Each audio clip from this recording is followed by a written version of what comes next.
A terceira rodada da Copa do Nordeste prometeu tudo e entregou exatamente tudo que prometeu. Eu tô aqui para te contar um resumo do que foi essa terceira rodada da maneira mais simples possível, porque hoje começa a quarta rodada da Copa do Nordeste. Tá chegando ao fim. A rodada mais importante, que foi a rodada dos clássicos estaduais, aconteceu e a gente vai entender tudo aqui a partir de agora.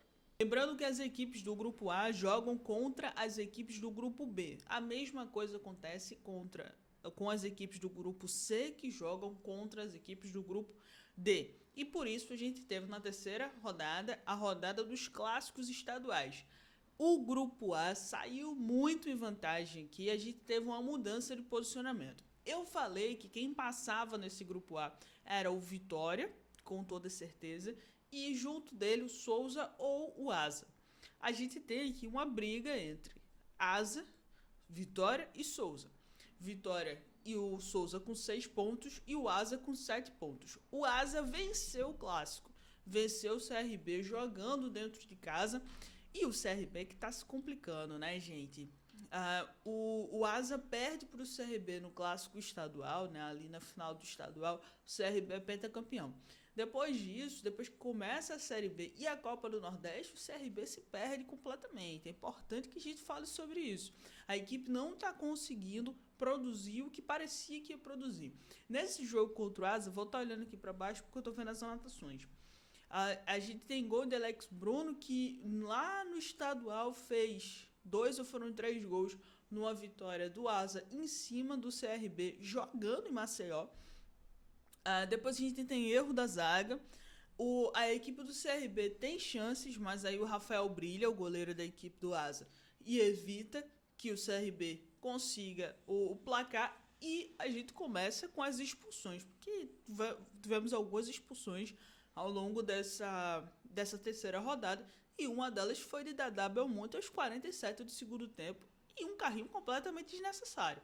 Então, da mesma maneira que o Asa está aqui em primeiro lugar, venceu o clássico estadual, a gente vem aqui pro grupo B, e olha quem tem aqui, em último lugar, CRB.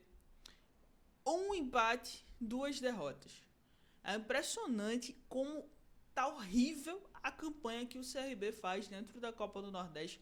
Eu que achava que no grupo B ele ia passar junto com o Botafogo, mas realmente tá deixando muito a desejar o CRB nesse início de temporada. Precisa fazer ajustes, precisa entender qual é a prioridade. A prioridade é na Série B, mas na Série B também não tá bem, perdendo o fim de semana pro Atlético com 3 gols do Ronaldo, que desde que começou a fazer gol ali no Campeonato Mineiro foi-se embora, tá sendo um dos grandes nomes da Série B nessa temporada. Então a gente tem aí um problema grande do CRB. Como eu disse que o grupo A enfrenta o grupo B, se o grupo A foi muito bem aqui, ó, os 4 vitórias do grupo a gente tem 4 derrotas do grupo B. Juazeirense perde para o Vitória em um jogo em que o Vitória consegue se organizar muito bem, consegue ir para cima. O Vitória, depois que perdeu a primeira partida, né, para o Botafogo da Paraíba, o Vitória se reinventa dentro da Copa do Nordeste, consegue jogar muito bem em transição, consegue jogar bem também quando tem posse de bola. Então o Vitória nesse momento, para mim, segue aí como um dos favoritos. Aqui a gente tem o Confiança vencendo do Itabaiana, a única vitória do grupo B nessa rodada. O Confiança vencendo o Itabaiana jogando fora de casa. Importante, o Confiança tá bem dentro da Copa do Nordeste, porque tem um começo muito ruim na Série C, então a equipe não tá bem. São dois jogos, 2 derrotas, as 2 derrotas por 1-0, com esse statement aí, o placar que o Confiança ganha do Itabaiana, vai pegar o Asa que tá embalado, o Asa que tá em primeiro lugar. Então a equipe vai precisar se encontrar um pouquinho, mas dentro da Copa do Nordeste tá caminhando bem. Lembrando que o Confiança foi finalista da temporada passada, tá? O Botafogo da Paraíba e Juazeirense tá aqui, ó, pertinho. CRB, na minha visão, não tem mais chances de passar. Matematicamente, ainda tem chances de passar com 2 vitórias, né? Se todo mundo perder aqui, várias junções de resultado pode favorecer o CRB, mas pelo que a equipe está entregando nesse momento, Acredito que a Copa do Nordeste deixa de ser prioridade para o CRB agora, precisa focar também na Série B, justamente para conseguir se manter ali. Acredito que a equipe não vai passar da fase de grupos, e a briga vai ficar entre Confiança Juazeirense e Botafogo da Paraíba. Pensando nos próximos confrontos, Botafogo tem uma pedreira que é jogando com Itabaiana fora de casa. O Juazeirense vai jogar contra o Souza fora de casa, outra pedreira. O Souza está muito bem jogando dentro de casa, ganhou do Botafogo, né? É importante a gente falar sobre isso. Vitória por 2-0, um dos gols de pênalti e um gramado encharcadíssimo.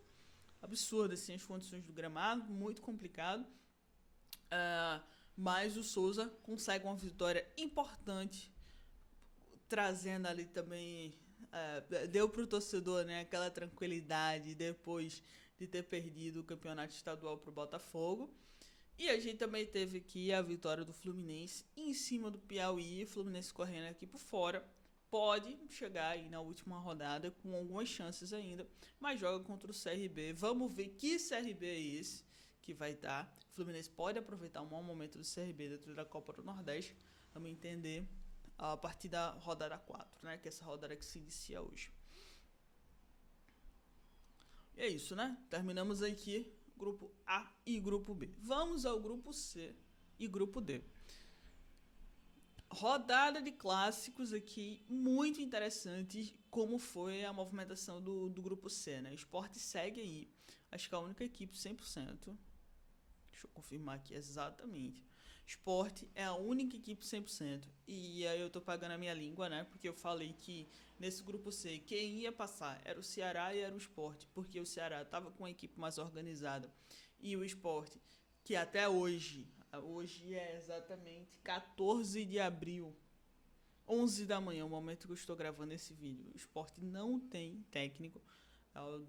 O que se fala, apurado pelos colegas jornalistas, tanto da ESPN como do Globo Esporte, é que as negociações com o Mariano Sosso abriram negociações para a volta de Mariano Sosso, um nome que me agrada bastante.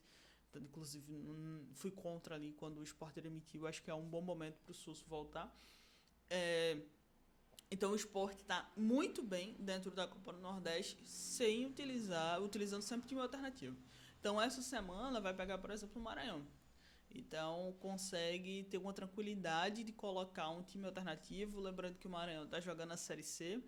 O Maranhão, se a gente pegar aqui, ó, tá em último lugar, então não tem mais chances dentro da Copa do Nordeste. Tá jogando a Série C, tá se complicando na Série C. O primeiro jogo contra o Guarani empatou, o segundo jogo contra o Barra perdeu por 3-0. Então vai ter uma pedreira que é o Sport, mesmo que o Sport jogue com a equipe reserva. Então acredito que o Sport vai jogar com a equipe reserva justamente para balancear e priorizar a Série B. Outros pontos importantes aqui. Eu falei que quem passava nesse grupo D era Fortaleza e ABC. O Retrô perdeu esse jogo para o Sport por 3-0, pega o Ferroviário, jogo chato, e o Fortaleza vai pegar o América de Natal. Fortaleza, lá naquele comecinho eu falei, o Fortaleza tem que se resolver nas 2 primeiras rodadas, porque depois ele ia ter uma sequência de 3 jogos com campeões. O Fortaleza jogou contra o Ceará, a América de Natal e, se não me falha a memória, o último jogo do Fortaleza contra o Sport. Então são 3 campeões da Copa do Nordeste. O Fortaleza precisava resolver a vida dele ali no começo e não depender desses 2 resultados. O América precisa de um bom resultado porque perdeu para o ABC jogando dentro de casa. Foi mais um jogo. Não, esse jogo não teve expulsos. Esse jogo mostrou fragilidades da equipe do América, principalmente para defender na transição. E o Fortaleza também vem de derrota, né? O Fortaleza vem de derrota para o Ceará. E um jogo muito polêmico, porque nos primeiros minutos o Fortaleza faz um gol, a equipe de arbitragem anula esse gol de maneira errada, e assim, um golaço. E poderia ter mudado completamente a história do jogo ali. O Ceará tem um jogador expulso, o Fernandinho foi expulso aos 22 minutos, uma confusão generalizada. Então a gente viu ali que o Fortaleza mais de metade, um tempo e meio, né? Mais de 60 minutos mais ou menos, o Fortaleza tinha um jogador a mais, não conseguiu se organizar, não conseguiu fazer os gols, e o Ceará faz 2 gols a partir de transições. Então o Fortaleza está muito instável ainda nessa temporada, tanto na Série B como na Copa do Nordeste. A equipe precisa se encontrar um pouco mais, dentro da minha visão, tá? A equipe precisa se encontrar um pouco mais. Aí o Ceará vai jogar contra o Jacuipense e o Fortaleza vai pegar o América de Natal. Fortaleza com uma pedreira agora e outra pedreira também na quinta rodada.